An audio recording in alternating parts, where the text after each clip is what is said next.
What's up? You know We what had we to are? retake because I couldn't handle I made a that joke so funny that Nick just lost it.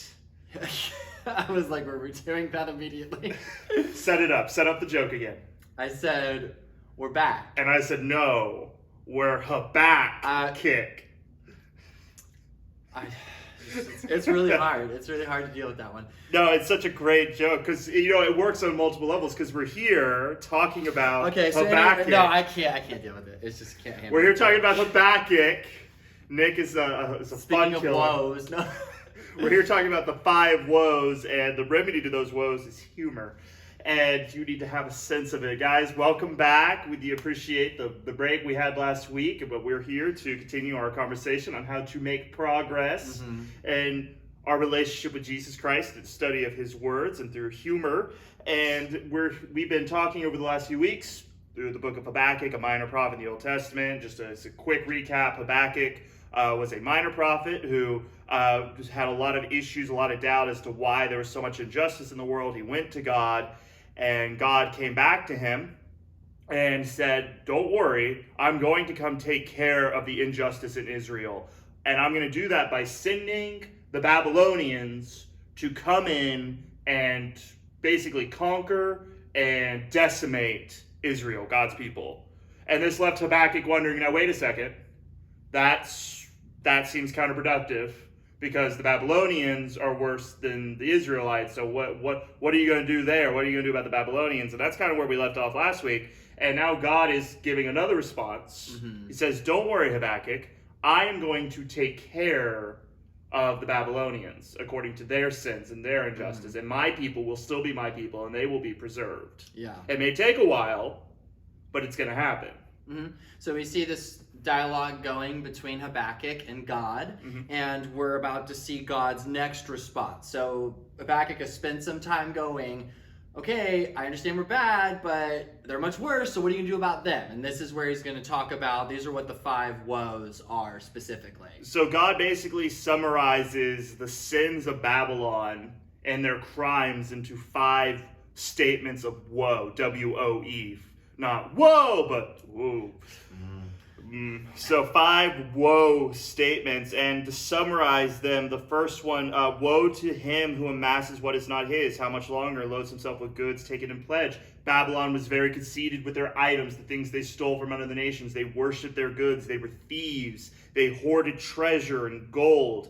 Woe to him in verse 9 who dishonesty makes wealth for his house. One commentator talks about how they were wicked businessmen. They would forcibly put people in debt to raise their interest and to make more money off of them. They were incredibly greedy. Woe to him in verse 12 who builds a city with bloodshed. They were violent, angry, conquering people. They did not care for the lives of others, only for themselves. They were willing to destroy anyone. Woe to him who gives his neighbors drink, pouring out your wrath and even making them drunk in order to look at their nakedness. They were filled with debauchery and sexual immorality. And then the 5th woe, woe to him who says to wood, wake up, or to mute stone, come alive. They had an idolatry issue. Yeah. They worshiped the creation rather than the creator.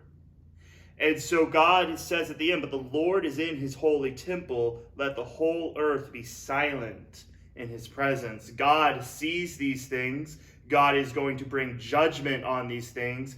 Those things are big deals, but God is acknowledging that he himself is more powerful than those things. And it speaks so much to God's judgment. Because when it talks about he's in his holy temple, he's on a throne, and the accused are coming before him. Think of it like a courtroom scene. They don't have an argument. So basically what he's saying is, they're not going to be able to say, but this, but that. They actually are going to have to be completely silent as God pronounces judgment, because as he just went through, this is what they are guilty of. And when he is done with that, the only thing they can really do is be silent because they know he's right. That's absolutely right. And a very interesting point we realized in our studying is these 5 things that God is holding against Babylon aren't unique to Babylon. This could speak to any nation at any time. In fact, because I think all of these things, idolatry, theft, violence, lust, I think these are all speak to the human condition. This is our sinful nature at work. This is just a nation of sin and evil because it is a nation full of sinners and wicked men. Yeah.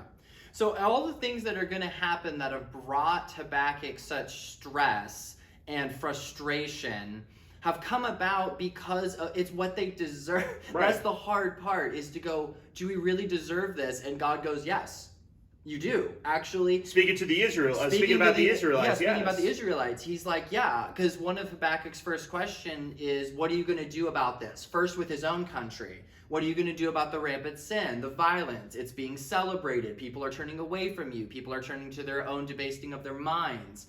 And God's like, I am going to do something about it. I'm going to decimate my people to teach them a lesson. Yes. Because they don't stop becoming his people. That's what's interesting. He's not saying you are no longer my people. He's saying that this is the only way to get them to turn back to me, is unfortunately to decimate them to where they have no other option but to turn to me.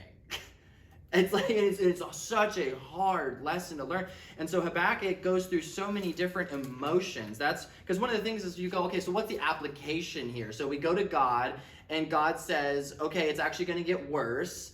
And so Habakkuk, he's frustrated. He's going through all these emotions. He asks God about it. God responds with an answer he doesn't want to hear. He's confused. And then the book ends with a joyful form of worship.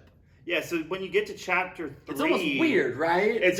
You go from this dialogue of all this woe and evilness to Habakkuk, a prayer of the prophet Habakkuk, according to the Shigionoth, if I said that right. Lord, I have heard. Thank you. I have heard the report about you. Lord, I stand in awe of your deeds.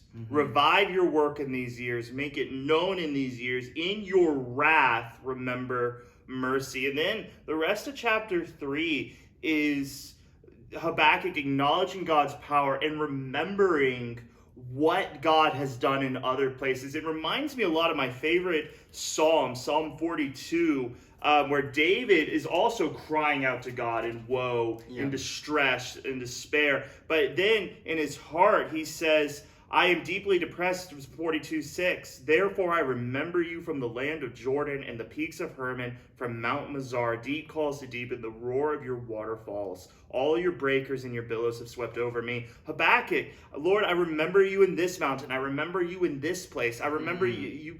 What are you angry at the rivers, Lord? Is your wrath against the rivers? Is your rage against the sea? He's speaking at this point about Pharaoh and God's conquering of Pharaoh in the Exodus. He wasn't because God was angry at the Red Sea. No, he was angry at man. He was pouring his wrath out on Pharaoh and his people. Yeah. Habakkuk knows who God is. He's had doubts. He's had questions. He's had confusion. But now that now that the truth has been revealed, now that he's been reminded, he is in worship of who God is. Even knowing that things were about to become more difficult for Israel than it has ever been.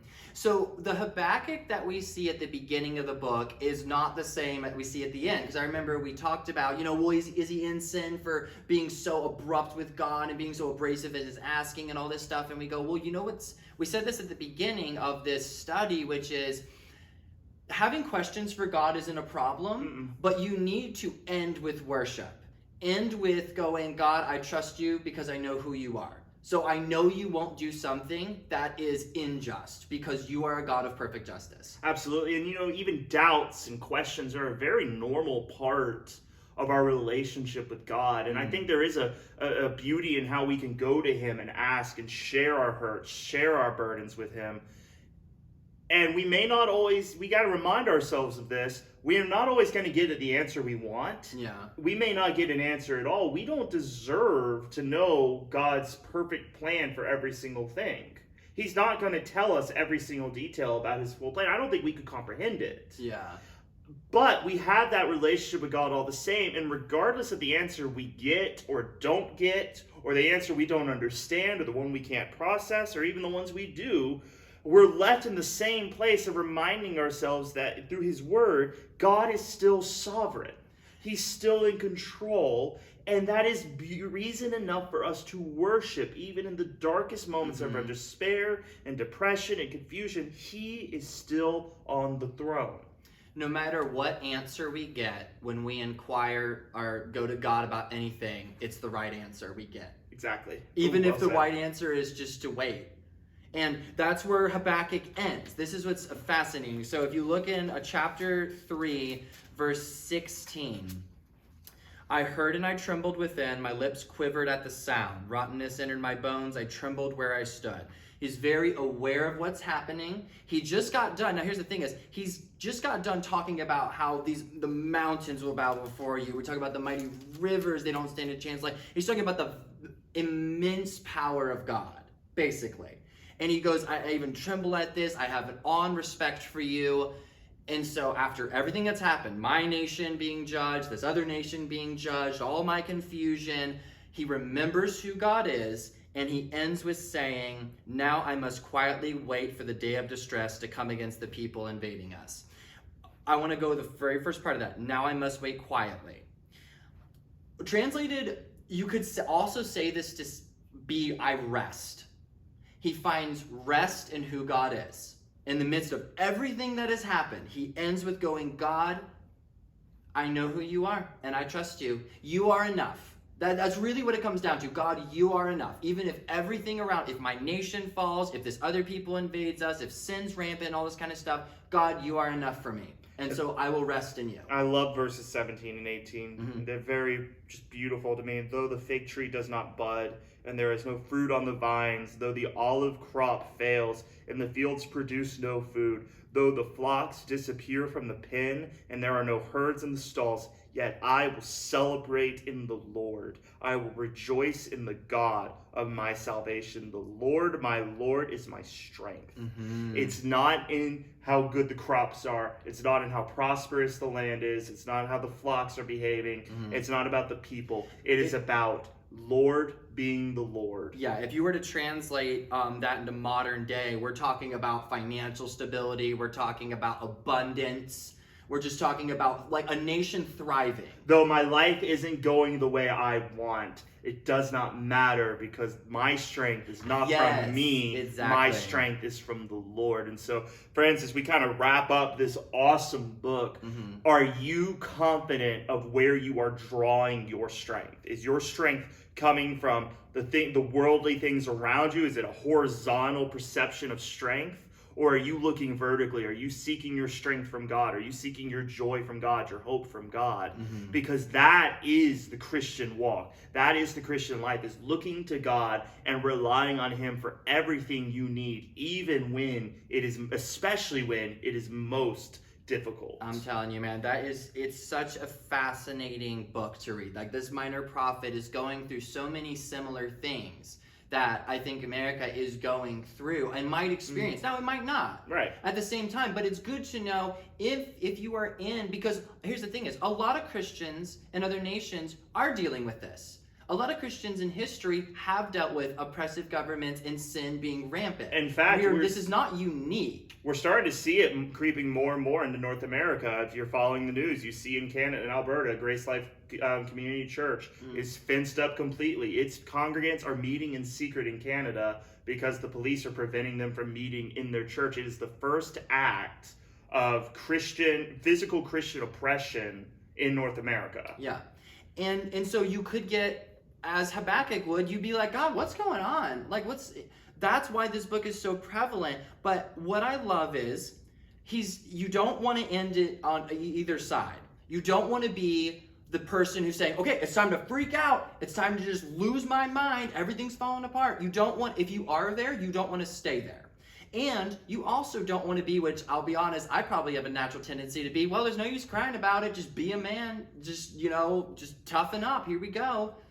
Where you want to be is where Habakkuk ends. It was exactly what you said. Yet I will celebrate in the Lord. I will rejoice in the God of my salvation. The Lord, my God, is my strength. He makes my feet like those of a deer and able to walk on mountain heights. He's saying you actually can thrive in this situation because what you have your joy in, your strength in, and your rest in is God. And God is so much better and more powerful than all of these things. And so if I were to take one phrase to summarize this, is some of the greatest demonstrations of worship takes place during the most intense trials. You want to really show that you're a Christian, man? Rejoice in even the worst of situations, and that is one of the strongest witnesses you could possibly have. Absolutely. You want to look outlandish, you want to look weird, you want to look most like Jesus. Rejoice in your suffering. Rejoice when things go wrong. Give praise to the Lord that He is with you in that moment, and worship Him in joy and song and dance. Yeah, right? You might look a little weird, but you know what? People will want to know, like, why are you so stable? And you get to have the opportunity to witness to them and go, because God is. Absolutely. Well, guys, thank you for sticking with us through another book of the Bible. I think this is 3 books we've finished so far. Yep. And we're going to start a new one next week. I think 1 John is what we agreed on, and we're excited to walk through that with you guys. If there's anything you need, feel free to message us, leave a comment, or just reach out to us. We'd love to talk with you, pray with you. Remember, we'll be worshiping this Sunday at 8:30 and 10:45. Both of those are happening in the worship center. Come and join us. We'd love to see you. You guys have a great week. All right.